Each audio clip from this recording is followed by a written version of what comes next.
come halftime show, Rihanna comes on and she starts singing "Shine Bright Like a Diamond," and then all of a sudden, like she has a breakdown, like right there in the middle of the restaurant. Yeah. And I like, just couldn't hold it in as soon as she's like, shine bright like a diamond. Oh gosh. it was like a flood of emotions just like hit her at that very moment. And all at once. Like, yeah.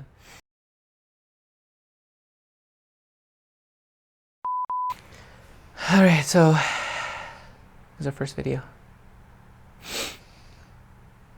oh.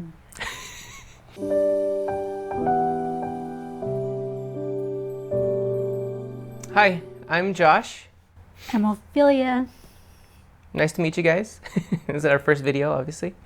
But yeah, we've had a really busy morning, and we're here because we want to talk about kind of our journey that we've gone through with her pregnancy and the whole experience that we've had with the pregnancy. I don't think it's a very traditional kind of experience that you think of. First thing is, I want people to kind of understand what we've been through, so that when I ask her certain questions, you guys kind of understand where she's coming from. So let's go back to the beginning. Okay. When did we start trying for the first time? I would say in our honeymoon of October 2021. Mm-hmm. But when we really started trying was 2 months later. Yeah. But let me clarify.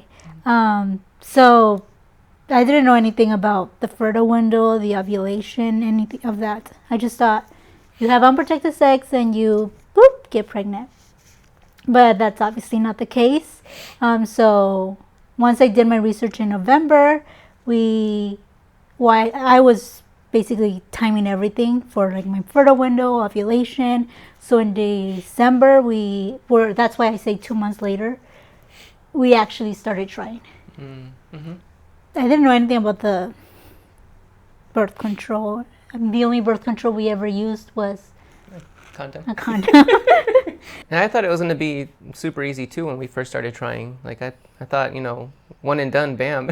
Like don't use a condom and that's it. But no, that definitely wasn't the case. I mean, that's basically what we see. Like, people are like announcing their pregnancies. I'm like, oh, they must have just started trying and then boom. But people don't really talk about those people that actually struggle. Their struggles on social media, they just say like, guess what, we're pregnant. Mm-hmm. And that's kind of what I talk about with like the traditional kind of experience that people have is like basically like she takes a pregnancy test and she's like, oh my gosh, I'm pregnant. And we actually did have that experience the very first time, right? Like Mm-hmm. we had been trying, but I think she was starting to take pregnancy tests, and she surprised me one morning. I think it was in the morning, where you came out of the restroom and you came out with the pregnancy test, and you were like, I'm pregnant, and we're like, oh my gosh, which is kind of like the traditional experience. Yeah, I was like searching ways. I'm like, what can I, like the shirts or like the pregnancy test and record his surprise. I don't know. I think I just showed you the pregnancy test. I don't think. Yeah, it was more like an intimate moment, just between us two. So I took it and I saw the faintest line, and I was nervous before I even saw it. I obviously put it down. I was nervous. I was anxious. I was like, let's see if I timed everything perfectly. If I time my fertile window, the one ovulation, and let's see if my body's gonna do what it's supposed to do, like get pregnant. Mm-hmm. So I was like, ugh. Because all this time I was like not trying to get pregnant for like many years. Yeah. That was like my fear. But I was excited, and I was excited to show him, and he was. Mm-hmm. I was also very excited. To the point where, and in hindsight, I shouldn't have done this, but I wanted to share it with my family almost immediately. And we were going to see them Was it that day or was it the next day? I think it was very soon at like. I remember I started testing like on Monday or Tuesday, and then on Sunday we saw weekend. them. We saw them. I mean Sunday. Yeah. We saw them and we went to Target. We bought a onesie, or not even a onesie, some shoes. Yeah, little socks. Little shoe socks, whatever. Shoes. Yeah, that your mom still has in the car. Oh yeah. And we put it in and then also a cup a mug. Yeah. That says something about grandma. Like grandma to be or something like that. Yeah. And we went to his grandma's house, and I think it was supposed to be like a late Christmas gift for your mom or something. That was like the lie. Remember? Yeah, because it was in early January that we had gone. Yeah, that's true. So I ended up sharing with my mom, my sister, and my grandma. And we actually captured it on video. Yeah. And they were like over the moon, especially because it was going to be like in their family. My mom's. The first grandchild. Yeah. Not in my family. We have like 1 million. Your family's At the time, I think it was like 17 grandchild for my parents. I don't know. So after we found out about our excitement, what then happened after that? Well, the night, around 9, I started having, because before I start my menstrual cycle, I always know, because I get like a slight pinkish. Like discharge? Yeah, discharge. Mm-hmm. And that's how I know like I'm going to start. But then I'm like, but I just had all these positives, like, and I didn't know anything about chemical pregnancies, which that's what I had. Mm-hmm. And the next day, I started my menstrual cycle. Mm-hmm. So then we made an appointment with my doctor. And then on Wednesday, she said, like, nope, you're not pregnant. Most likely what you had was a chemical pregnancy. So basically your body just dismisses that pregnancy, and then you just start your period like nothing ever happened. And that happens to a lot of women, but unless you're actually like testing mm-hmm. And then that's when you find out, like I was, because I had all those positive, even those digital ones that says pregnant, not pregnant, and it said pregnant. So unfortunately, that was our first like chemical pregnancy that we knew of. Yeah.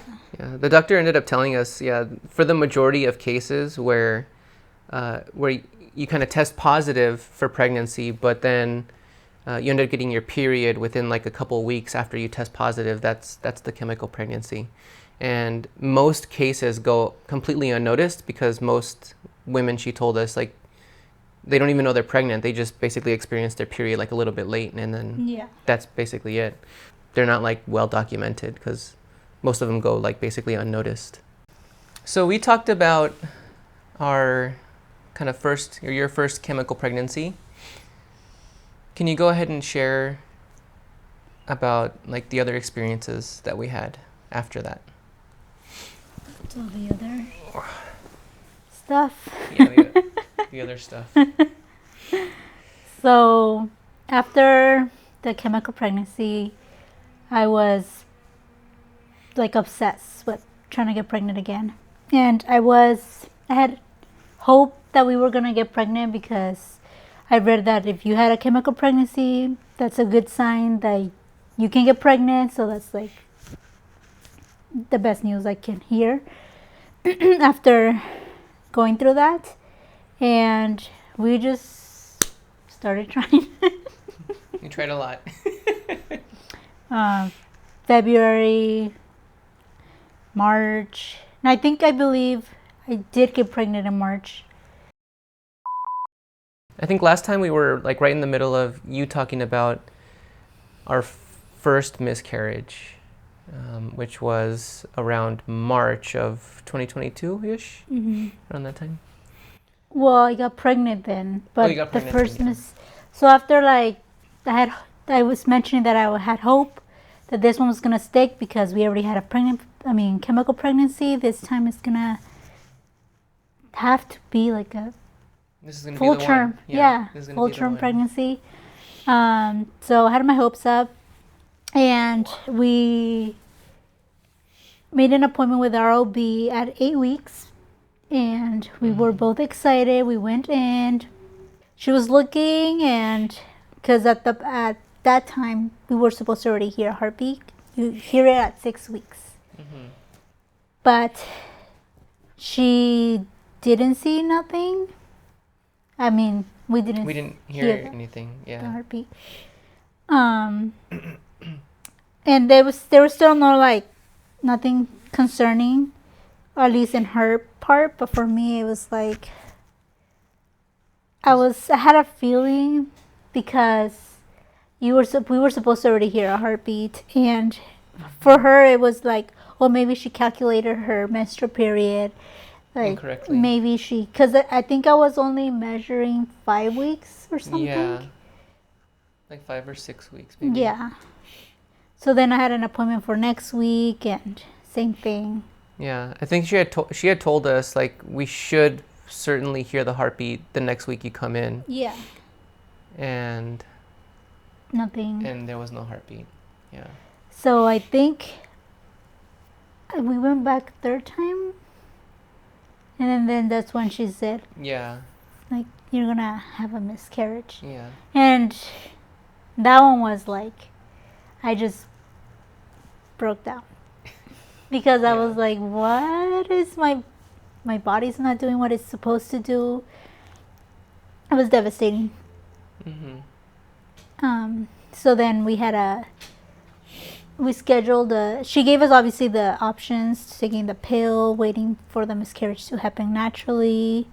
So I still had, even though like she told me that it was most likely a miscarriage, I wanted to wait it out, giving the baby, the fetus, some hope in case we were wrong. I don't know. Because I was like in YouTube searching, Google, like other experiences, like maybe they got it wrong. Maybe this is one of those cases that the baby's heartbeat showed the next coming week. So after that, we did schedule a DNC, but it was like till next week. I waited more days just in case, like, but I think we went to Disneyland. And I remember we had like the 3-day pass, and I was bummed because we were going to California Adventure, our favorite park, and we love going to the rides, like obviously drinking our micheladas, like, but obviously since we were trying, I was like gonna sacrifice all of that. And since I was pregnant, I was not going on any of the rides. And I remember the last day of the 3-day, I started having like brownish discharge, and that's when I'm like, oh, it's gonna be a miscarriage. Yeah. So then I just got like, I went on a ride and got myself my michelada, and later that night I had my DNC scheduled for the next day. Later that night I miscarried by myself. And then for people who kind of don't know what a DNC is, well, can you kind of explain a little bit what? So because the 3 options that the doctor gave us was taking the pill, right? And then waiting for it to kind of occur naturally, like your body kind of just gets rid of the fetus. Or there's a procedure called the DNC. And then this one, they go inside you and kind of like clean everything out. Yeah. And it's supposed to like help with no infection. So that's why she wanted that option more than the other 2. So I decided, and also because we wanted to be. I remember her mentioning that it was kind of like the best option if we wanted to try like kind of right away. Get pregnant. Like try like sooner. We had the option of trying sooner after if you had the procedure versus. Because at that time I think I was already 10 weeks when I miscarried naturally, because I was waiting for a miracle. But once that happened, the next day I called my OB telling her, do I still need to come in? Mm-hmm. I mean, I already miscarried. I had been miscarrying the whole night. I remember that night too. It was kind of intense. Yeah, it was like a lot of blood, and definitely I knew it was a miscarriage. So I still ended up going to the procedure, and I got it done. She said that she still wanted to do it because she wanted to clean me out to make sure I didn't get any infection. So I did. And then I only had like a few days spotting, and she said to start trying not the next cycle, but the cycle after that.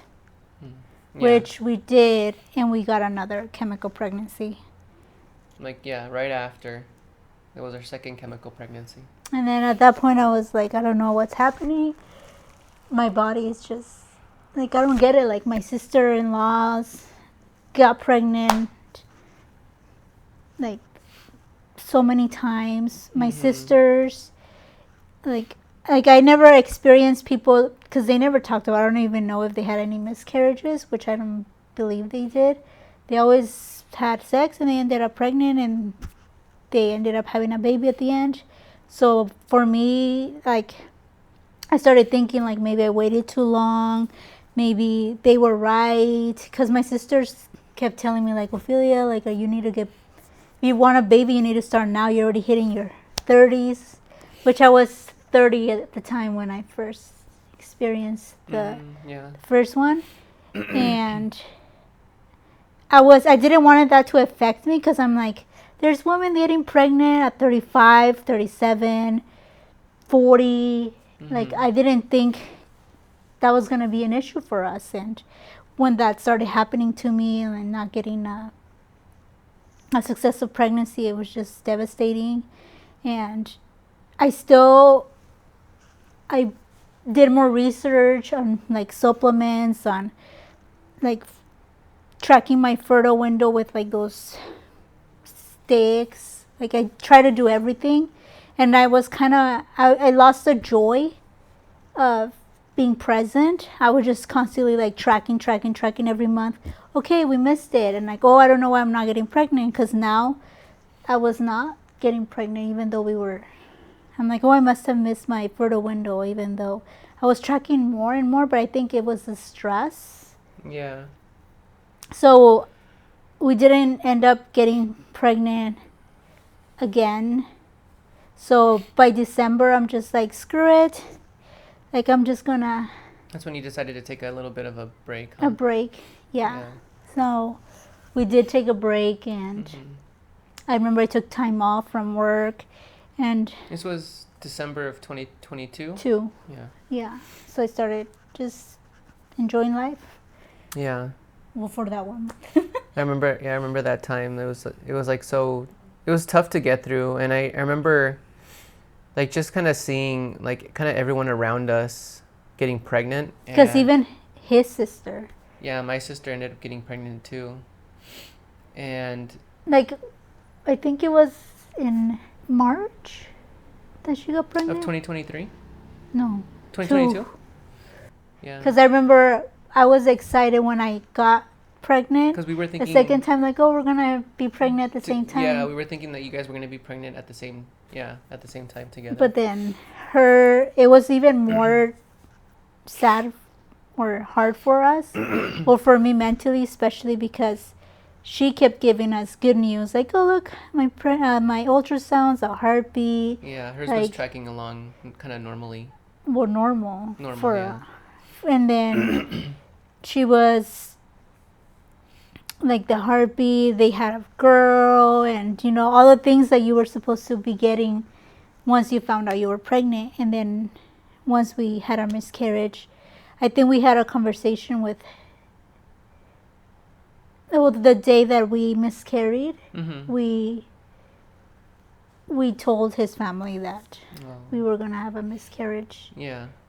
And they were more sensitive about, like, telling us, like, their updates her updates. And I think one of the reasons why we decided to tell them was because it was like such a difficult time for us to get through that we didn't want to, like, it was tough to be happy for my sister because, you know, everything was tracking along normal for her. And also because it was like her first, so Yeah. she was excited, and her and Josh are very close, so she wanted to share all of this with him. And at the time we had told her that we kind of wanted not. Well, at least for me, I think you still wanted. Yeah, part of it was like just for us to kind of get through what we were going through, but at the same time, like, we didn't want to bring my sister down. Yeah. Because it was such a special moment for her that it was her first pregnancy. And then my sister ended up reaching out to me, and she was saying like, hey, like, are you kind of comfortable if I give you like more updates than like in our group chat, because we have a Facebook Messenger group chat with all four of us. And I told her, like I think I'm a little bit more okay now. Like, you can kind of tell me about more news that comes to you as you get it. So I think she was kind of sending me stuff separately from our group chat. Because I think you were taking a little, like, we were both like kind of coping with what we were going through, but I mean, I'm not the one going through, like, obviously, like, she's the one going through everything, and it's a lot tougher for you than, I mean, it was tough for me too, but I can't compare it to what you were going through. And even like my sister-in-law got pregnant too in the year 2023 in July. So that was also, I was like, when is it my turn, you know? Yeah. Which it was hard. And for them, like, they didn't know what I was going. I didn't tell them. Till this day, they don't even know any of the details that I went through. And that's crazy to me that your family doesn't know. Yeah. But we did end up getting pregnant again in January. So basically a year later? Yeah, it was a year later. Well, in January of 2022, we had that chemical pregnancy, right? Yeah. And then we had the actual, like, you got up to 10 weeks before your body before your body kind of miscarried. And the chemical pregnancy. And then we had the third chemical pregnancy was like. It was second chemical pregnancy. Second chemical pregnancy, like almost immediately after that miscarriage. First actual miscarriage. And then did you start going to a fertility doctor after that, or? We ended up going to a fertility doctor that our OB recommended in November. And I remember she was doing like testing to make sure our genes were okay, and his were perfect. I only had one thing, which I forget what it was. What was it? It had to do with hearing and vision for babies. And if we had both had like a certain trait in our genetic code, then the baby would have had a high likelihood of like their vision and hearing being affected. But other than hearing and vision, like, everything else would have been fine. Yeah. So we tested that, and she also suggested like getting his sperm checked, but we kind of we held back on that for a while. Well, actually, we never even did it. Yeah, we never even did it. Well, yeah. I'm like, if we have to get to that point, we will get to that point. Yeah. But we did testing. I did like 1 million blood draws. But she suggested, do you want to do the pill? Like, I think she suggested like the letrozole and right away. I forget what she was suggesting, but I'm like, no, I want to try it normal again. Yeah, I think we held off on like trying anything. Interventions that they would have gotten involved with. I think we still wanted to try kind of naturally. Yeah, so that was November. So and then I had stopped in December, and then we got pregnant in January. I took a pregnancy test, and at this point, I'm like, I'm not excited for seeing a positive because I've seen it so many times and it just meant nothing. Not that it meant nothing, but it just, we didn't know if it was going to become something. Yeah, we were kind of desensitized to it now. Like, no, it was just like just because we got a positive doesn't necessarily mean that it means a baby, right? Because of what we had been through up to that point. Yeah. And I saw it, and the line was super strong. Like I'm like, oh, maybe it's twins. I don't know. But we contacted our fertility doctor right away, and we went in for testing. And she's like, oh, can you start taking your progesterone? So I did, and we went to get the ultrasound at 5 weeks, and she's like, everything's looking good. Yeah. Like, she had hopes for me, even though for me I was like, nope, I'm not gonna get any attachment, any I think at that time I was getting more excited, like more because we actually saw something. And yeah, like I was getting more hope that this was gonna actually be the time that the baby goes to full term. So we go the next week, which is 6 weeks, or was it 5? So the first one was 5, and then we went the 6 week. 6 week, and we did see the heart flicker, which was like, I don't know, we had never seen anything like that. Yeah, it was basically like a very faint, like little brightness of a flicker. It was like, yeah, like basically like a light flicker. And she's like, in a few days it will become like you will be able to hear a heartbeat, but can you come next week? And we did come next week, and she said she still saw something, and Josh said he saw something. I didn't see nothing. I think I was trying to convince myself that I saw something, but I think in retrospect, I don't think there was anything there. Yeah. You could kind of tell right away that something was not right because of the way that she was kind of like intently looking at the monitor while she was doing the ultrasound, and then she ended up actually going out, like stepping out of our little room so that she can bring someone. No, that was that week. But anyway, so once we went to the final visit, she's like, yeah, there's no heartbeat. And she's like, that look that the doctors give you of like, what is it? Like disappointment, or like feeling bad for you, kind of. Yeah, that I don't like, but that was the only way for them to tell you, like, I'm sorry, it's going to be another miscarriage. And I already knew, I already had prepared myself for the moment, but this guy, he lost it. Yeah, I hadn't prepared for it. He lost it, and then we went to another room, and same with like our OB. She gave us the options of what to do, and at that point we already knew that there was no heartbeat, so I wasn't gonna wait anymore.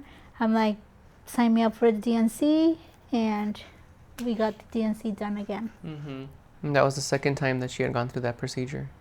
Yeah.